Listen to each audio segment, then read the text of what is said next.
Hello everyone, and welcome back to Mind the Gap. I'm Casey, and with me as always is Jen. Cheers, Casey. Lovely to be here again. So, let me ask you something, Jen. I think many of our listeners have had this experience. You sit down, switch on the BBC or maybe a British drama on Netflix, and after a few minutes, you just feel lost. You catch a few words, but the whole meaning seems to slip away. Why is that? You're absolutely right, Casey. That's such a common problem. The thing is, English, especially British English, isn't only about individual words. It's about rhythm, stress, and all those funny little reductions. For example, when we say Q, we don't pronounce every single letter like Q-A-U-E. It's just Q. Or take a phrase like a proper meal. If I say it quickly in real life, it might sound like a proper meal. So you're saying the problem isn't just vocabulary, it's the way the words are glued together. Exactly. We link words, we swallow sounds, and we use stress to guide meaning. If you only try to catch single words, you'll always feel like you're missing something. That's why just listening passively to hours of BBC radio may not be enough. Right, I've done that before. Hours of background listening, hoping it'll magically work. But at the same time, some people say you should only do shadowing. Just repeat everything you hear. And that's the other extreme. If you only shadow without giving your ears enough exposure to real patterns, you're training your mouth but not your brain. The truth is you need both. Passive listening to build the base and shadowing to sharpen the details. And of course, you need to choose the right level, what we call graded input. Makes sense. But tell me honestly, Jen, how long does it take before people notice a difference? A week? A month? I wish it were that quick. It does take time. Think of it like going to the gym. You don't get fit after one session. But if you combine passive listening with regular shadowing, most learners begin to notice changes in just a few weeks. Their ears catch more and they start to feel more confident. I like that. So, listeners, think about your own experience. When was the last time you heard English, maybe on the BBC or in a film, and you caught the words cheers or cue, but you couldn't quite catch the whole sentence? That's exactly the gap we're talking about today. Nicely put. And in the rest of this episode, we'll break down exactly how to use both shadowing and passive listening, and how to know your level. Perfect. So let's dive into that. Right then, Jen. Last time, we talked about why it's so hard to understand the BBC or a British drama. You mentioned that just listening in the background isn't enough, and shadowing on its own isn't enough either. So let's break it down properly. What exactly are these two methods? Brilliant question. Let's start with what people often call more door, or in English, extensive listening. The idea is simple. You spend long hours listening to English. It could be podcasts, radio, YouTube videos, audiobooks, anything really. The point is not to understand every single word, but to let your ears get used to the sound of English. Almost like creating your own English environment, even if you're not living in the UK. Exactly. Now, a lot of people think passive listening means you just play English in the background and do nothing. But I always suggest a tiny task, what I call a minimum job. For example, while listening, try to catch 3 key words. That's it, 3. If you manage that, you've already given your brain something to hold on to. That sounds a lot more manageable. Otherwise, you can sit there for an hour and just zone out. Spot on! And after a while, those repeated sounds and words start to build a sort of sound template in your brain. That's why learners who keep at it for months suddenly notice, oh, I can catch that phrase now. Okay, that's more door. What about shadowing? Shadowing is the complete opposite in terms of energy. It's short and intense. You listen to a line and almost at the same time you repeat it. It's a bit like echoing. The goal isn't just to say the words, it's to match the rhythm, the stress, the intonation, even the pauses. So it's like a workout for the mouth and the ears at the same time. Precisely. Imagine a British sentence like, I fancy a cup of tea. Now, if I say it naturally, the stress falls like this. I fancy a cup of tea. And notice how fancier almost blends together. Fancier. If you shadow that, you're not only copying the words, you're copying the music of the language. I like that, the music of the language. But here's what I'm wondering, do I need to repeat exactly at the same time? Because sometimes it feels impossible to keep up. Another brilliant point. You don't have to be perfectly in sync. Many teachers recommend a half-second or even 1 second delay. That way, you've got just enough time to hear the shape of the sentence before producing it yourself. What matters is not the speed, but whether you're capturing the stress and the flow. Ah, so it's not about being a parrot, it's about feeling the rhythm.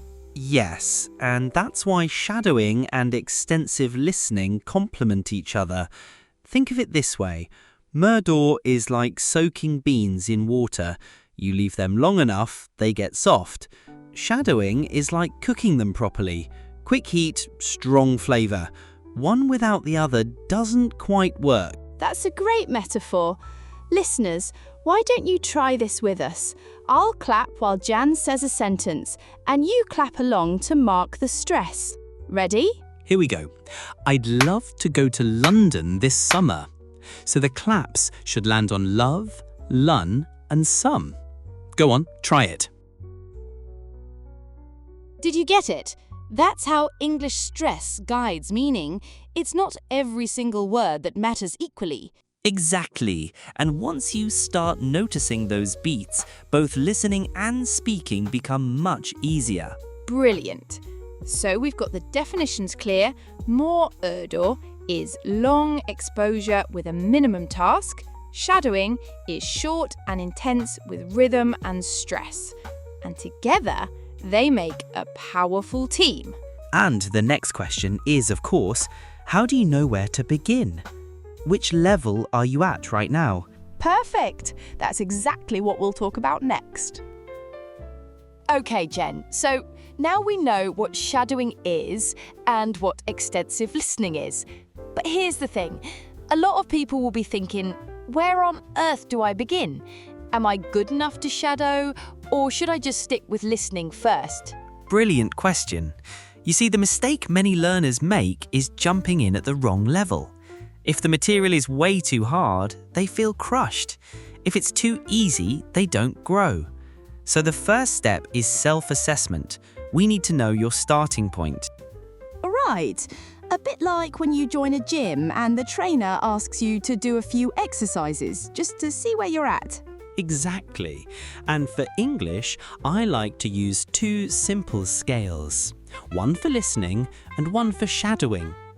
Let's call them L1 to L4 for listening and S1 to S4 for shadowing. Nice and clear. Shall we start with the listening scale? Let's do it. L1 means you can only catch the general topic, maybe a few words here and there, but if I asked you what was said, you'd struggle. L2 means you get the main idea and perhaps a couple of details, but there are still plenty of gaps. L3 means you can usually grab 3 key pieces of information from a short clip, say 20 seconds. And L4 means not only do you understand the main idea and details, but you can also retell it in English. I like that. Could you give an example of the 20-second test? Sure. Imagine I play you a 20-second clip of a British person telling a story. For example, yesterday I was stuck behind a lorry on the motorway. It took ages, so I stopped at a service station and had a biscuit and a cup of tea. Now, if after listening you can tell me 3 facts, like 1, he was stuck behind a lorry, 2, it was on the motorway, and 3, he had a biscuit and tea, that's a solid L3 performance. Got it. And if you could repeat it back smoothly in English, that would be closer to L4. Precisely. All right, that's listening. What about shadowing? Right. Shadowing is a different skill, so we need another scale. S1 is the starting point. You can only repeat sentence by sentence, pausing after each line. S2 means you can manage a short chunk, maybe 20 or 30 seconds, though you might drop words here and there. S3 is when you can shadow a whole minute or two, and your rhythm is starting to match the speaker's. And S4 is the top. You can shadow a full passage, 3 minutes or more, keeping the stress and intonation natural. I bet many of our listeners will find themselves at different levels for listening and shadowing. Absolutely. That's why I always say take the lowest score as your starting level. For example, if your listening is L3 but your shadowing is only S2, then you start with S2. Build the weaker side first. Makes sense. So listeners, why not do this right now? Close your eyes for a moment and ask yourself, when I listen, am I L1, L2, L3, or L4? And when I shadow, am I S1, S2, S3, or S4? Yes, and it's important to be honest. It's not about pride, it's about finding the right challenge. If you've got a notebook nearby, jot it down. Just write L and S. Or, if you're listening on the go, say it quietly to yourself. That way you know your number. And remember, the number can change quickly if you practice smart. It's not fixed for life. I like that. So now we've all got an idea of where we stand, what's next? Next, we need to match each level with the right kind of material and the right amount of practice. Perfect. That's exactly what we're going to explore in the next part. So Jen, last time we worked out our level. L1 to L4 for listening, S1 to S4 for shadowing. But now comes the big question. Once you know your level, what exactly should you listen to and for how long? Brilliant.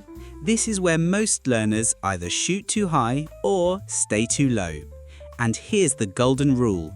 Your material should be around 70 to 85% understandable. 70 to 85%? What does that mean in real life? It means you should follow the main idea comfortably, but still feel a little stretch. Let's say you're watching a video. If you understand every single word, it's too easy. If you're completely lost and only catch hello and goodbye, it's too hard. The sweet spot is when you follow most of it, but a few words or expressions make you think. Got it. So what would that look like for each level? Let's break it down. L1 and S1. Start simple. BBC Learning English or graded audiobooks. Slow, clear, short. Play them at 0.8 or 0.9 speed if you need to. Do 15 to 30 minutes of listening and 5 to 10 minutes of shadowing sentence by sentence. L2 and S2. You can try English vlogs or slower paced interviews. Normal speed is fine, maybe 0.9 to 1.0. Aim for 30 to 60 minutes of listening and 10 to 15 minutes of shadowing short chunks. L3 and S3. Now you're ready for things like BBC News Review or a straightforward documentary. Normal speed, and once in a while push it to 1.1 speed as a challenge. Do 45 to 90 minutes of listening and 15 to 20 minutes of shadowing longer passages. L4 and S4. This is advanced. You can handle BBC Radio, longer British podcasts, or even full dramas at natural speed. Keep it at 1.0 and once or twice a week try 1.1 or 1.2 speed as a challenge. Do 60 to 120 minutes of listening and 20 to 30 minutes of shadowing full scenes or passages. That sounds quite structured, but how do I know when it's too hard? Good question. A clear warning sign is this. Even at 0.9 speed, you can't follow the main idea. If that happens, drop down a level. Remember, frustration isn't a badge of honor, it's just a sign you need easier input. That's reassuring. I think some learners feel guilty if they're not pushing themselves to the hardest material. Yes, but think of it like school timetables. You wouldn't jump straight to university maths without doing your revision of GCSE topics first. Language learning works the same way. You build in stages. Lovely analogy. So, listeners, why not do a quick check now? In your head, or maybe on your phone notes, choose one source that's going to be your main material for the next couple of weeks. It could be a BBC podcast, a YouTuber you like, or even a graded story. Mark it down as your main dish, and everything else is just side snacks. Exactly. Consistency matters more than variety at this stage. If you stick to one main source, you'll notice patterns repeating, and your brain will pick them up much faster.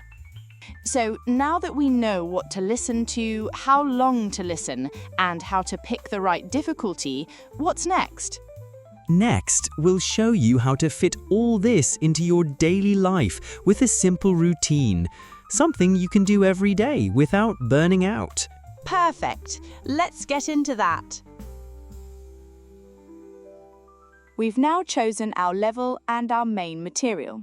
But here's the challenge. How do we actually fit all this into daily life? Not everyone has hours and hours free every day. Exactly, Casey. That's why I love giving people a simple routine. Something that doesn't take forever, but still builds progress day by day. I call it the 10-10-10 method. Sounds neat. What's that then? It's 3 sets of 10 minutes. First 10 minutes is what we call磨耳朵. Just listen to the same topic several times, but without looking at the script. Your job is to grab the overall idea. Don't panic if you miss words, just focus on the message. So 10 minutes, just letting the ears do their work. Exactly. Then we move on to the second 10 minutes, what I call 静听 or intensive listening. This time you open the transcript, mark 3 things: new words, mistakes you made when listening, and places where the stress or linking caught you out. Use 3 colors if you like, one for vocabulary, one for listening slips, and one for pronunciation points. I like that. It makes it visual, almost like revision notes. Spot on. And then the last 10 minutes is shadowing, the ing part. Start at 0.9 speed if you need to, then go to 1.0. Close the script and try again. And here's the extra step. Record yourself for 30 seconds. When you play it back, compare it with the original. You'll hear straight away if your stress matches or if your rhythm is off. That's clever. I think many learners are shy about recording themselves, but it really does help. It does. I'll give you an example. Imagine you listen to the same clip in the background on the bus. That's passive. Later in the evening, you use the same clip for your 10-10-10.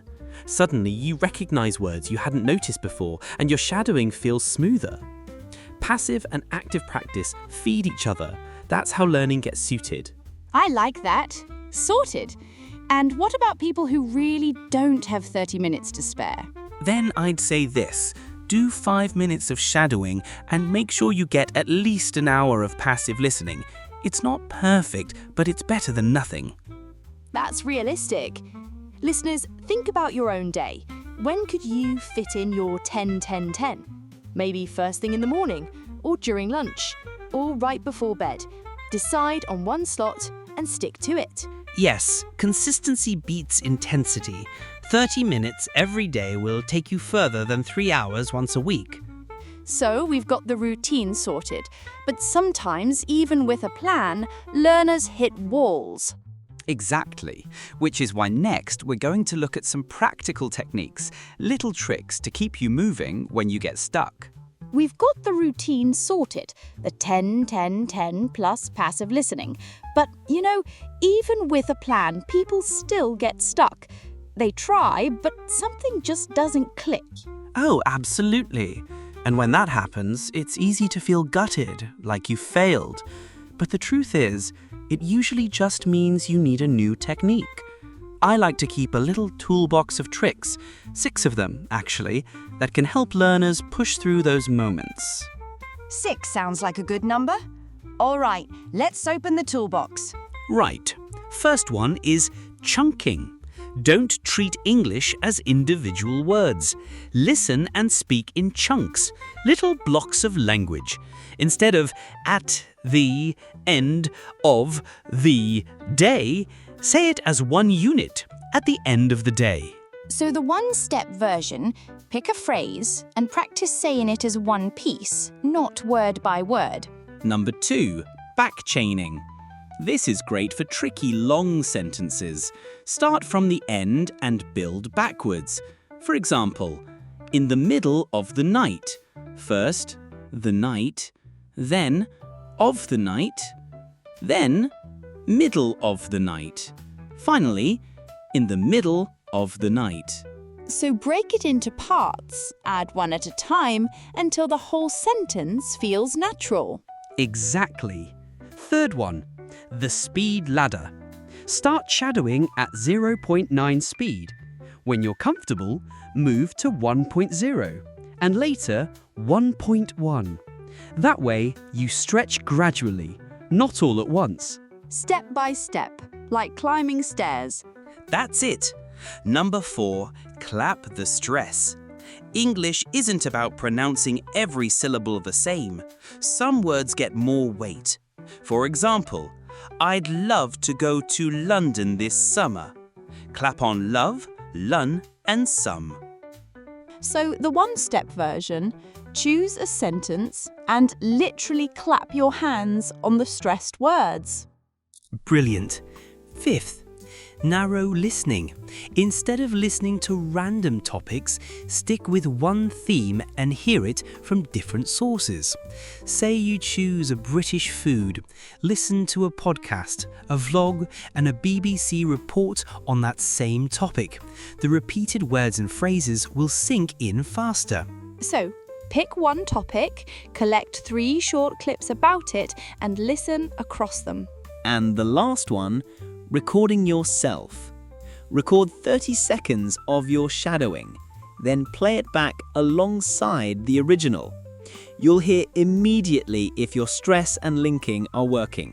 Some learners might hate hearing their own voice, but it's such an eye-opener. It is, and here's a bonus about British English.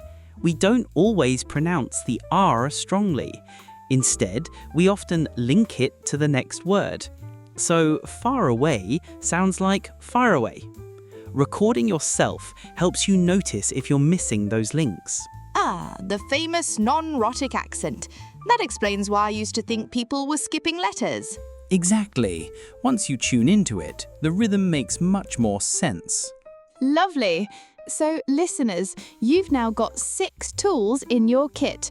Tomorrow, why not pick just one and give it a go? Maybe clap the stress or try back-chaining. Yes, don't try all 6 at once. Choose one, make it yours, then add another later. Brilliant. But even with tricks like these, people sometimes still feel stuck. They do, which is why next we're going to look at common problems and how to troubleshoot them, a bit like a repair manual for your English.